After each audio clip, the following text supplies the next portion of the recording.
20 अप्रैल को कल के डेट में एक एग्जाम हुआ है। यूपीपीएससी उत्तर प्रदेश लोक सेवा आयोग कराया है असिस्टेंट इंजीनियर का एग्जाम।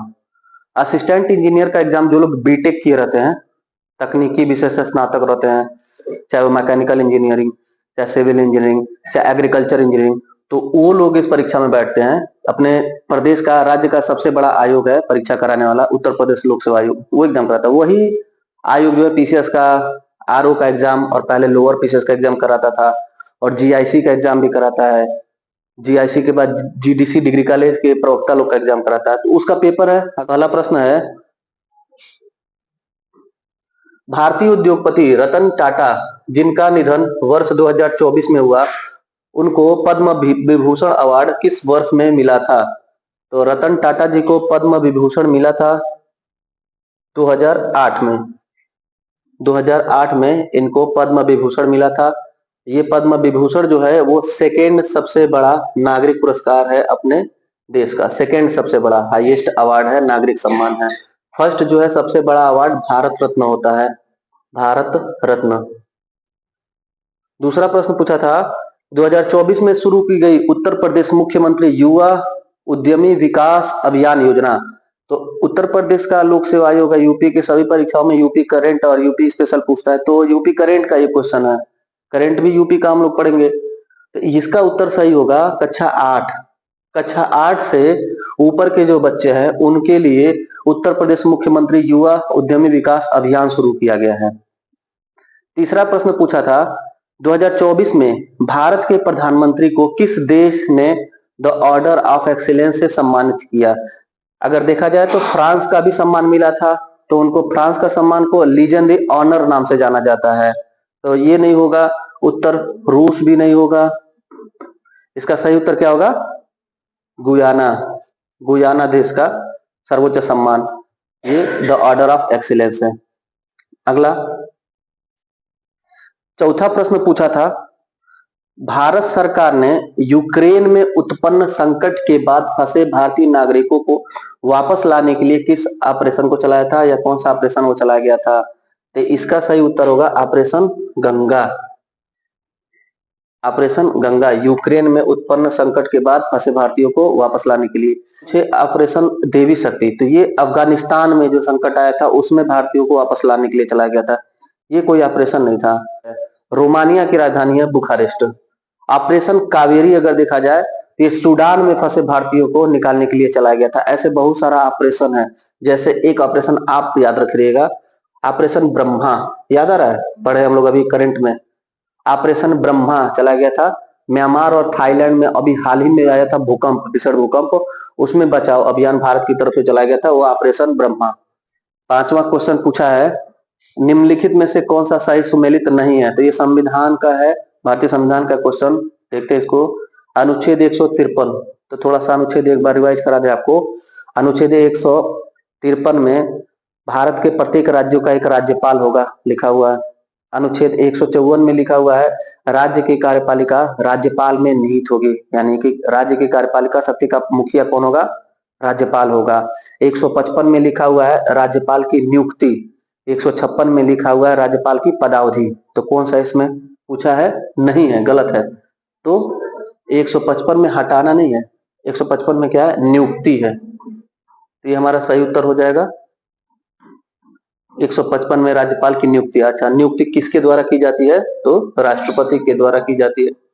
पूछे कार्यकाल, तो राष्ट्रपति के प्रसाद पर्यंत पर राज्यपाल की नियुक्ति होती है। अगला छठा क्वेश्चन है, स्वतंत्र भारत में सर्वोच्च न्यायालय के मुख्य न्यायाधीश का सबसे लंबा कार्यकाल किसका रहा है? तो अपना संविधान का नोट उठा के देखेंगे तो हम लोग सारे जो है चीफ जस्टिस सीजेआई को लिखे हुए हैं, जिसमें हम लोग लिखे हैं सबसे कम के एन सिंह का है। के एन सिंह सबसे कम कार्यकाल सुप्रीम कोर्ट में है। और सबसे अधिक जो अभी कुछ समय पहले धनंजय यशवंत चंद्रचूड़ जी थे, उनके फादर थे वाईबी चंद्रचूड़, इनका सबसे लंबा कार्यकाल था। यही पूछा है क्वेश्चन। सबसे लंबा कार्यकाल सुप्रीम कोर्ट में सीजेआई जो थे वाईबी चंद्रचूड़, सबसे कम पूछेगा तो के एन सिंह, और वर्तमान में पूछेगा सीजेआई कौन है? वर्तमान में सीजेआई कौन है? न्यायमूर्ति संजीव खन्ना। और अगला 52वां कौन बनेंगे? B R Gavai. और प्रथम कौन थे? हीरालाल जीराभाई कानिया। सातवां प्रश्न पूछा था, भारत के संविधान के किस अनुच्छेदों में देश की निर्वाचन प्रक्रिया संबंधित प्रावधान है? अनुच्छेद 333, 324, 329। इस क्वेश्चन को हम लोग शायद कल या परसों के वीडियो में भी किए थे। इसमें सीईसी हम क्वेश्चन एक डाले थे, तो उसमें उसका डिटेल हम लोग किए थे ना। निर्वाचन आयोग का गठन किस अनुच्छेद में है? 324। तो 324 से एक ही ऑप्शन है, यही सही है। अगला आठवां प्रश्न देखते हैं। आठवां प्रश्न,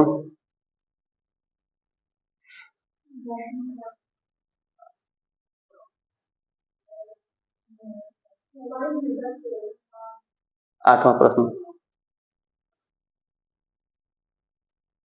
आठवां प्रश्न देखिए, भारत के भूगोल से है, भौतिक भूगोल से है। निम्नलिखित पर्वत श्रृंखलाओं का दक्षिण से उत्तर की ओर सही क्रम क्या है? तो देखेंगे तो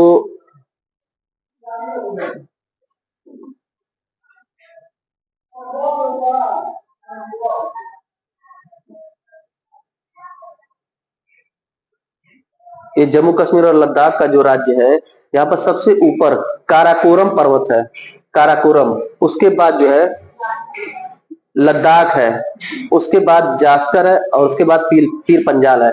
तो पहले क्या है?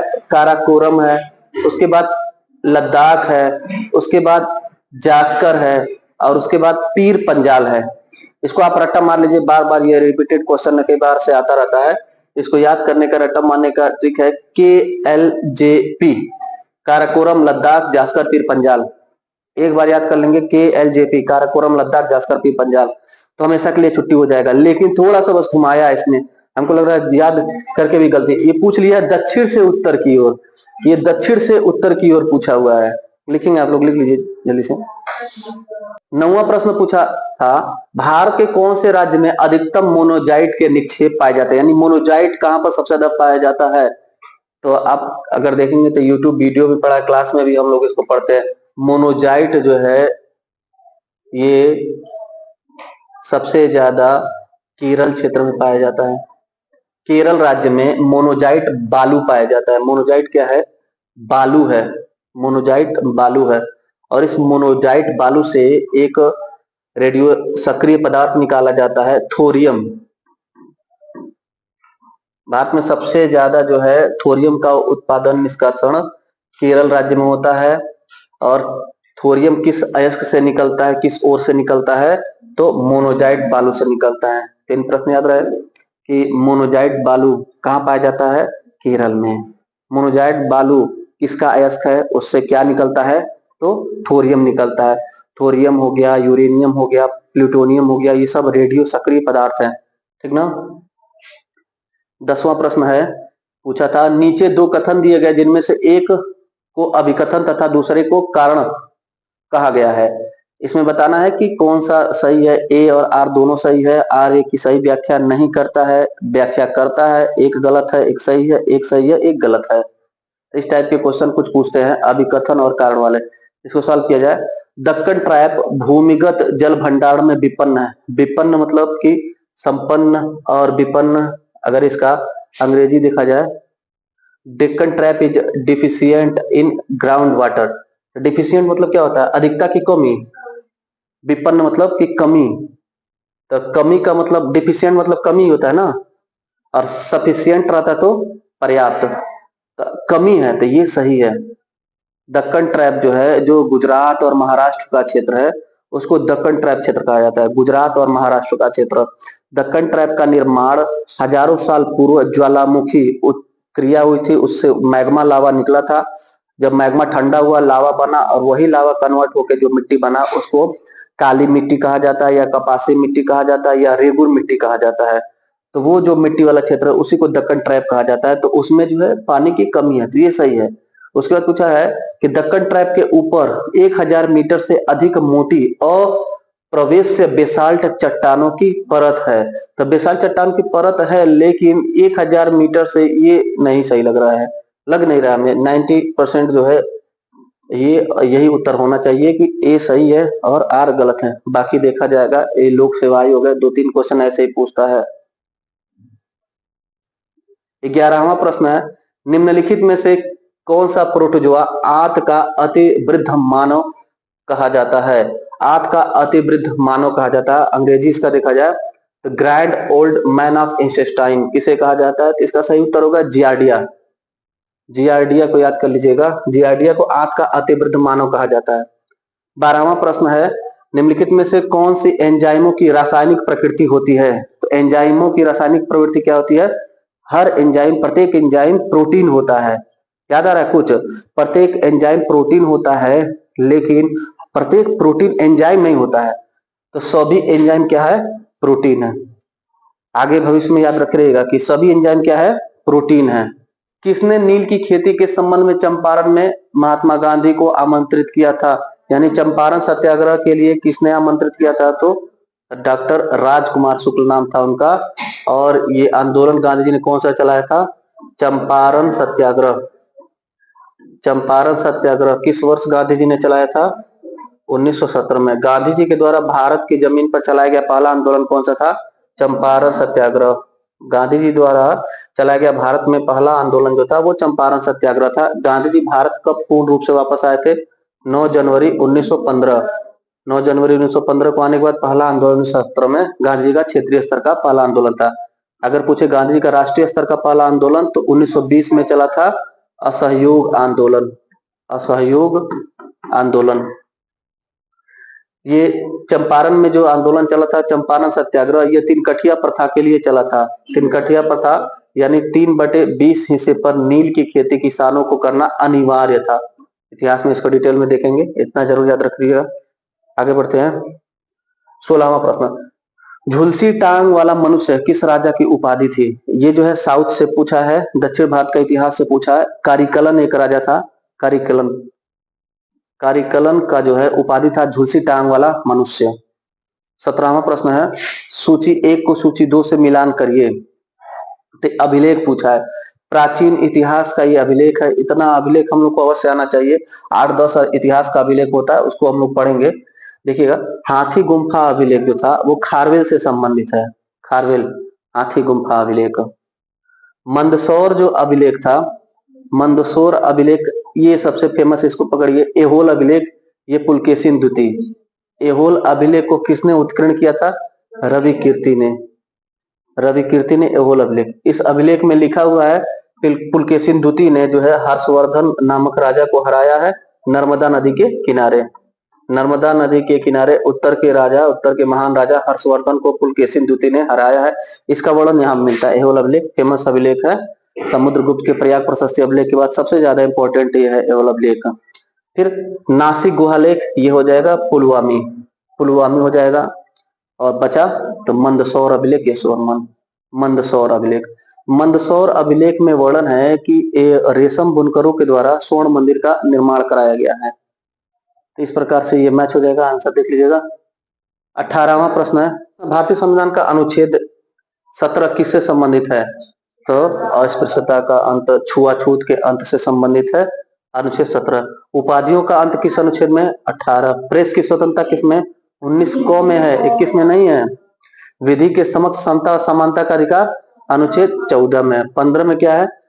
5 शब्द है, धर्म, जाति, लिंग, जन्मस्थान और वंश परंपरा। धर्म, जाति, लिंग, वंश और जन्म के स्थान पर किसी प्रकार से भेदभाव नहीं होगा। 15 में लिखा है। 16 में क्या है? लोक नियोजन के अवसर की समानता है। 17 में अस्पृश्यता का अंत। 18 में उपाधियों का अंत। प्रेस की स्वतंत्रता 19 को में। इसी को वाक्य एवं अभिव्यक्ति की स्वतंत्रता कहा जाता है। अनुच्छेद 12 से लेकर के 35 तक मौलिक अधिकार है। मौलिक अधिकार अमेरिका के संविधान से लिया गया है। मूल अधिकार भाग 3 में वर्णन है। मूल अधिकार भाग 3 में वर्णन है। अगला 19वां प्रश्न देखिएगा, निम्नलिखित में से कौन सा सही सुमेलित है? ये जो है प्रश्न पूछा है मध्यकालीन इतिहास से, चित्रकला से। तो 2-3 बात याद रखिएगा। चित्रकला की शुरुआत पूछता है किस शासक के समय में हुई थी? तो हुमायूं के समय में। गलत नहीं करिएगा। चित्रकला की शुरुआत हुमायूं के समय में हुई थी, लेकिन चित्रकला का स्वर्ण युग किसको कहा जाता है? किसके काल को? तो जहांगीर के। सुने होंगे ना, बचपन से फेमस है जहांगीर की चित्रकारी। जहांगीर कहता है कि मैं अगर किसी चित्र को, अपने दरबार के विद्वानों द्वारा बनाया गया चित्र है, तो उस चित्र में अगर मैं कोई पक्षी है तो उसके पैर को देखूं और पंख को देखूं और उसके चोंच को देखूं, तो मैं बता सकता हूं कि इसका चोंच पैर अलग अलग पार्ट किस किस चित्रकार ने बनाया है, यानी कि उसको इतना इंटरेस्ट था। इसीलिए चित्रकला का स्वर्ण काल जहांगीर का कहा जाता है। लेकिन चित्रकला की शुरुआत हुमायूं के समय में हुई थी। तो कुछ चित्रकार भी रहते थे दरबार में, उनके फेमस चित्रकार ये हैं दसवंत और दसवंत, ये जो था ये अकबर के समय का था। और बसावन भी अकबर के दरबार में रहता था। दसवंत और बसावन याद रहे, अकबर के। दसवंत और बसावन अकबर के। मनोहर मनोहर गोवर्धन दास उस्ताद मंसूर, मनोहर गोवर्धन दास उस्ताद मंसूर, ये जहांगीर के समय के। ठीक है, ये हमको भी नहीं याद है, हमको 10-12 नाम याद है, ये भी नहीं याद है, लेकिन हमारा क्वेश्चन है एलिमिनेशन मेथड से हो गया ना। दसवंत जहांगीर दिया है, गलत। दसवंत अकबर के समय में। मनोहर अकबर दिया है, गलत। मनोहर गोवर्धन दास उस्ताद मंसूर, ये जहांगीर के समय। और उस्ताद मंसूर जो था वो जहांगीर के समय का सबसे प्रसिद्ध पक्षी चित्रकार था। उस्ताद मंसूर जहांगीर के समय का सबसे प्रसिद्ध पक्षी चित्रकार था। ये फकीरुल्लाह, यही सही होगा, 100% यही सही होगा, एलिमिनेशन मेथड। अगला देखिएगा, ब्रिटिश काल में खौंड आंदोलन चला था 1846 से 55। ये जो है नरबली, ह्यूमन सेक्रीफाइस होता था, नरबली, नरबली के विरुद्ध हुआ था खौंड आंदोलन, याद रखिएगा, खौंड आंदोलन, नरबली। अगला देखते हैं हम लोग। एक इसमें पूछ रहा है कि बृहदणु और उदाहरण, डीएनए किसका उदाहरण है? तो डीएनए जो है वो जीन का उदाहरण है ना। सेलुलोज ये कोशिका भित्ति। अगर पूछे कि कवक में कोशिका भित्ति किसकी बनी होती है तो काइटिन की बनी होती है, और बाकी कोशिका भित्ति सेलुलोज की। ऊर्जा भंडारण तो स्टार्च, स्टार्च ऊर्जा भंडारण। तो बचा फास्फोलिपिड, ये कोशिका झिल्ली। डीएनए जीन से रिलेटेड है, कोशिका भित्ति सेलुलोज से स्टार्च ऊर्जा का, और फास्फोलिपिड कोशिका झिल्ली। देख लीजिए इस प्रकार कौन सा उत्तर होगा? 3 2 4 1, 3 2 4 1, यानी सी उत्तर हो जाएगा। आगे बढ़ा जाए। अगला है 22वां, नीचे दो कथन दिए गए, कथन कारण का क्वेश्चन है। पृथ्वी एकमात्र ग्रह है जिसमें जीवन है, सही बात है। वर्तमान में पृथ्वी पर ही एक जीवन संभावित है ना, और कहीं संभावित है नहीं जीवन, तो ये सही हो गया। पृथ्वी पर एक वातावरण है जो ऑक्सीजन, नाइट्रोजन और कार्बन डाइऑक्साइड का मिश्रण है, यही कारण है कि पृथ्वी पर जीवन संभावित है। तो दोनों सही है, ए आर सही है और आर ए की सही व्याख्या करता है। अगर किसी और ग्रह पे ऑक्सीजन, नाइट्रोजन और कार्बन डाइऑक्साइड मौजूद है, इसका साक्ष्य मिल गया, तो फिर वहां पर भी जीवन की संभावना हो जाएगी। तब हम ये वाला भी गलत हो जाएगा कि पृथ्वी एकमात्र ग्रह है जहां पर जीवन है। इस प्रकार से दोनों सही और व्याख्या भी करता है। अगला, विश्व हृदय दिवस। विश्व हृदय दिवस ये कब मनाया जाता है, किसी को याद है? ये 29 सितंबर को मनाया जाता है विश्व हृदय दिवस। और आप सोचेंगे हृदय, किडनी, गुर्दा, इस सब का पढ़ना पड़ेगा, नहीं पढ़ना पड़ेगा, ये फेमस है। आप लोग ना अपने YouTube चैनल पे शॉर्ट वीडियो डाले हुए हैं इसी डेट का, आप देखिएगा। विश्व हृदय दिवस का शॉर्ट वीडियो 10 सेकंड का जो छोटा छोटा होता है ना, विश्व हृदय दिवस और उसका थीम डाले हुए, और वो क्वेश्चन पूछा हुआ है विश्व हृदय दिवस। देखिएगा जरूर और बताइएगा कमेंट में उत्तर करके। भारत की पहली बुलेट ट्रेन जो अहमदाबाद और मुंबई के बीच चलानी है, प्रस्तावित है, और रेलवे लाइन का निर्माण का कार्य भी चल रहा है, जल्द ही चलेगी, जापान टेक्नोलॉजी से लेकर के। याद होगा या भूल गए होंगे, 5-6 साल पहले मोदी जी ने अनाउंस किया था कि देश में हमारे बुलेट ट्रेन चलेगी। तो वो बुलेट ट्रेन का कार्य चल रहा है। सबसे पहले बुलेट ट्रेन भारत में कहां से कहां चलेगी? मुंबई से अहमदाबाद पर चलेगी। किससे टेक्नोलॉजी ली जा रही है? वो जापान से टेक्नोलॉजी ली जा रही है। अगला, निम्नलिखित में से कौन सा अम्ल सोने को गला सकता है? बताइए, केमिस्ट्री में पढ़े ना, एक्वारेजिया, एक्वारेजिया होगा। कौन सा अम्ल सोने को गला सकता है? एक्वारेजिया। आपदा प्रबंधन के लिए जो है एक देश में कानून बना है, एनडीएमए, एनडीएमए ये लिखा है, नेशनल डिजास्टर मैनेजमेंट अथॉरिटी। आपदा प्रबंधन अधिनियम 2005 में बना था। आपदा प्रबंधन अधिनियम कब बना था? 2005 में। आपदा के प्रबंधन के लिए इसका अध्यक्ष कौन होता है? तो प्रधानमंत्री इसके अध्यक्ष होते हैं। उत्तर क्या आ जाएगा? डी। आपदा प्रबंधन अधिनियम 2005 के अनुसार राष्ट्रीय आपदा प्रबंधन प्राधिकरण का अध्यक्ष कौन होता है? प्रधानमंत्री। पृथ्वी की सतह पर उस बिंदु के ठीक ऊपर जहां भूकंप आता है कहलाता है। ये भूकंप से क्वेश्चन पूछा है, तो भूकंप जहां आता है उसको क्या बोलते हैं? कहाँ पूछ रहा है? ऊपर पूछ रहा है। अच्छा ठीक है, पृथ्वी है, मान लीजिए पृथ्वी के भीतर यहाँ पर भूकंप आया, ठीक, तो पृथ्वी के सतह पर यानी कि ठीक ऊपर, एकदम सीधे लंबवत अगर रेखा की जाए तो एकदम ठीक ऊपर, इसको कहा जाता है ईपी सेंटर। यहाँ ऊपरी केंद्र लिखा हुआ ईपी सेंटर ये होता है, ये उसका उत्तर होगा। थोड़ा सा और ध्यान दीजिएगा कि ईपी सेंटर इसको कहा जाता है, अधिक केंद्र कहा जाता है, ऊपरी केंद्र कहा जाता है और इसको फॉल्ट कहा जाता है। यहाँ पर जहां उत्पन्न होता है फॉल्ट होता है। और ये हो गया एपी सेंटर, जो सतह होता है पृथ्वी की सतह को पूछ रहा है। पृथ्वी की सतह पर उस बिंदु के ठीक ऊपर जहां भूकंप आता है, ऊपर यहाँ पर जो भूकंप आता है, जैसे नेपाल में जो भूकंप आया था तो उसका एपी सेंटर लामजुंग था। लामजुंग जो काठमांडू से 10 से 11 किलोमीटर दूर था। अगला देखिएगा, भारत में सुनामी चेतावनी केंद्र कहाँ स्थित है? याद होगा हैदराबाद। भारत में सुनामी चेतावनी केंद्र हैदराबाद। अगला, निम्नलिखित में से कौन सी एक भूवैज्ञानिक आपदा है? देखिए वही पूछ दिया, भूवैज्ञानिक भूभौतिकी आपदा जो है कौन सा हो जाएगा? भूकंप नहीं दिया है, सुनामी दिया है, देखिए ये उत्तर हो जाएगा। कौन सी ऊर्जा पृथ्वी पर सूर्य और चंद्रमा के गुरुत्वाकर्षण खिंचाव के कारण होता है? तो ज्वारीय ऊर्जा। ज्वारीय ऊर्जा क्या होता है? ज्वार भाटा जब आता है। अच्छा आप बताइए कि पृथ्वी पर जो आकर्षण लगता है सूर्य और चंद्रमा में, किसका ज्यादा लगता है ज्वार भाटा के समय? चंद्रमा का सबसे ज्यादा लगता है। ज्वार भाटा जो आता है उसमें सबसे ज्यादा जो गुरुत्वाकर्षण होता है वो चंद्रमा का होता है। कंफ्यूज नहीं होइएगा कि सूर्य बड़ा पिंड है तो सूर्य की वजह से नहीं, चंद्रमा सबसे नजदीक है, सबसे ज्यादा आकर्षण चंद्रमा का लगता है। ज्वारीय ऊर्जा सूर्य और चंद्रमा दोनों कारण होते हैं, लेकिन सबसे ज्यादा चंद्रमा से होता है। इंजनों में उपयोग के लिए एथेनॉल निम्नलिखित में से किसके साथ मिश्रित किया जा रहा है? तो पेट्रोल के साथ एथेनॉल मिश्रण किया जा रहा है। अग्निशमक यंत्र में किस गैस का उपयोग होता है? याद आ रहा है, साइंस में हम लोग पढ़े हैं, कार्बन डाइऑक्साइड। अग्निशमक यंत्र में कार्बन डाइऑक्साइड का प्रयोग किया जाता है। अच्छा, गोताखोर जो ऑक्सीजन सिलेंडर लेते हैं उसमें क्या रहता है ऑक्सीजन के साथ? हीलियम। ऑक्सीजन के साथ हीलियम होता है। और जो अग्निशमक यंत्र होता है, फायर एक्सटिंग्विशर होता है, उसमें कार्बन डाइऑक्साइड मिलाया जाता है।